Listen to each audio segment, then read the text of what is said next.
Hello everyone, welcome back to another episode of r/slash Tales from Tech Support. In today's episode, the ghost mouse. The box is dead, long live the box. I really didn't mean to do that. Can't connect to remote desktop. Before we get started, make sure to subscribe so you will never miss a video. So let's get started. The ghost mouse. Some years ago, while working in a cube farm for a call center type tech support company, one of my colleagues hangs up his phone and stands up in his cube. Typically, when someone stood up in the cube farm, it meant they had one of those you won't believe this kinds of calls. So, he had the floor. Fighting back laughter, he told the tale of the ghost mouse. He had just taken a call from a customer in the company we serviced. The customer noted that he believed that there was a virus of some type on his computer, and it was affecting his mouse. The mouse would, from time to time, at seemingly random times, make a move on its own and click on something on the guy's desktop, or even click and hit sleep on the start menu, causing the guy's computer to shut itself down. When it wasn't doing that, the pointer would just randomly twitch. Really weird behavior. The tech went through the usual procedure, with the client noting that this had been happening off and on for the past year or so, and had only recently gotten worse. At first, the client thought their mouse was bad, and got it replaced with another wired mouse. This fixed the issue for a few months before it started cropping up again. So the customer asked for another mouse. The local team checked it out, and found it worked fine on their test computer, and the problem didn't replicate itself while the local team was on site, so they just chalked it up to a user error. So, the customer just suffered with it. At first, it wasn't happening often enough to be a problem, so he just lived with the issue. That was up to a few weeks prior. Now things had escalated, and the computer was being shut off by the mouse. Naturally, IT wasn't happy he'd let things go this long, but far as anyone could tell, it wasn't malicious. Just annoying. So the customer called the local team, and the local team conferenced in the outside support, my colleague, to help troubleshoot things and figure out what the heck was going on. It was during his wall-to-box, start at the wall and work your way out, we all know this tactic, inspection, that the answer was found. While checking the back of the tower, plugged into one of the USB slots, there was a tiny USB dongle. The kind you use with a wireless mouse. Unplugging that dongle stopped the problem. Where the dongle had come from was actually answered by the customer. The desk hadn't originally been his.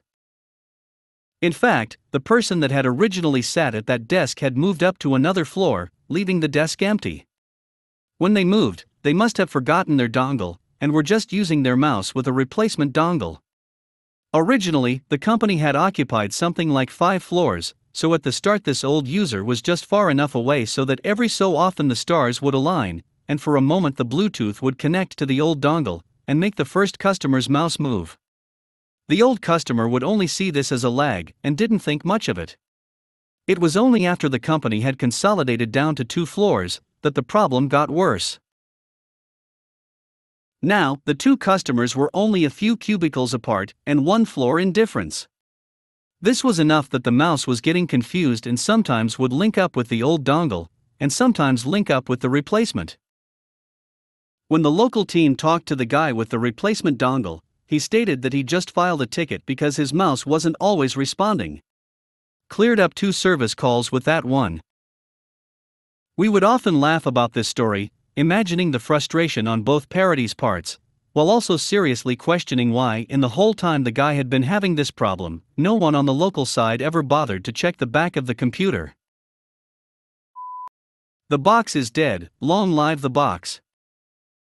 We were doing a server swap at work, a bunch of production systems going from one server to another, overnight.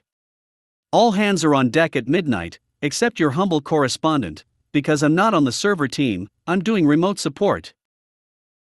I roll in at 8 a.m. to complete the one important task assigned to me, change the IP address on this legacy comms device so that it points at the new server, or else certain crucial systems will stop working.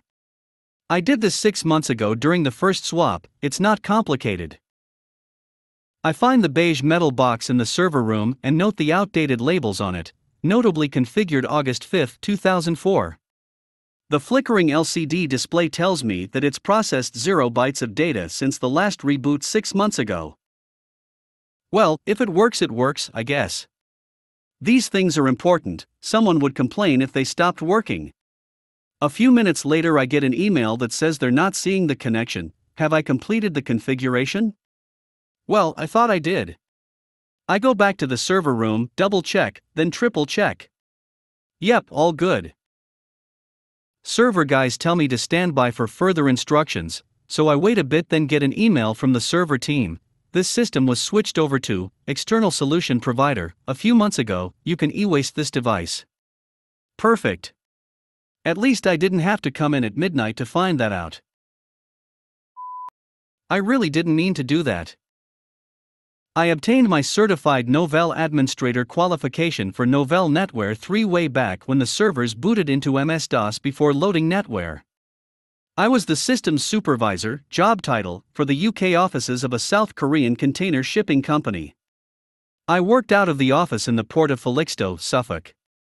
The network was a Novell 3.11 server, Intel 80386 with a whopping 1 GB hard drive, that took care of about 45 workstations running MS-DOS/Windows for Workgroups 3.11 connected on coax cable runs. About a year into the job and head office gifted us with an upgrade to NetWare 4.1, a CD install. No more swapping out of 25 3-inch floppies for an installation, and I was overjoyed. This network was going to be so easy to manage once the installation was completed. As there was only the one server, I stayed late after everyone had signed out and left for the day.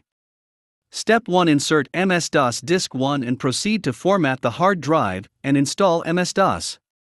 Step 2: Insert CD containing NetWare 4.1 and run setup.exe. Step 3: Configure the installation once NetWare was installed.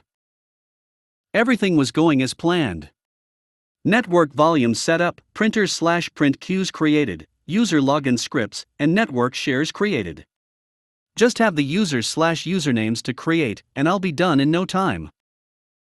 Started creating usernames as the first letter of first name and then last name.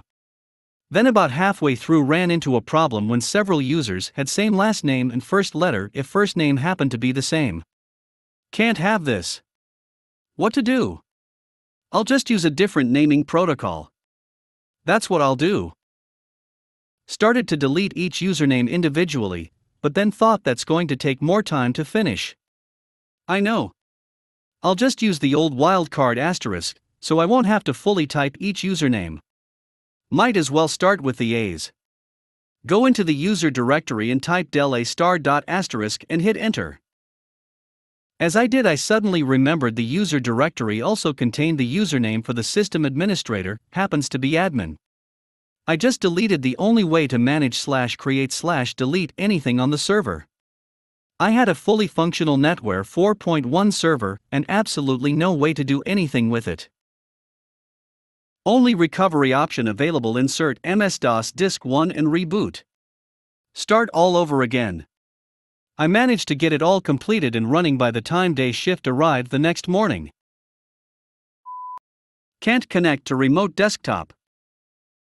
A few weeks ago was my turn to be on call. Our current implementation is crap as calls don't actually seem to be going to our phones like they should, so I have a habit of just manually checking my email and Messenger throughout the day while I'm scheduled to be on call. That Sunday, I awoke and found an email from someone who called the support line saying that she couldn't access the remote server because there was an error. I called her immediately. The call took place about an hour before I checked when I woke up, and the user picked up the phone. Me: Hi, this is Little Wing from $Company IT returning your call for after-hours support. Are you still having difficulty accessing the remote server? User: Yes, I am, thanks for calling me back. Me: What seems to be the issue? User: There seems to be this error that won't let me log in. Me: What does the error say? User: Hold on and let me try again. I bring up the remote tool so I can remote in with her to view her screen. She accepts my invitation to share screen, and I watch as she opens the remote desktop app and try to log in. User, see, that's the error right there. I start reading. Don't remember the exact phrasing of the error, but it went along the lines of it not wanting to connect because it needed an update. Me, okay, can you close that window for me?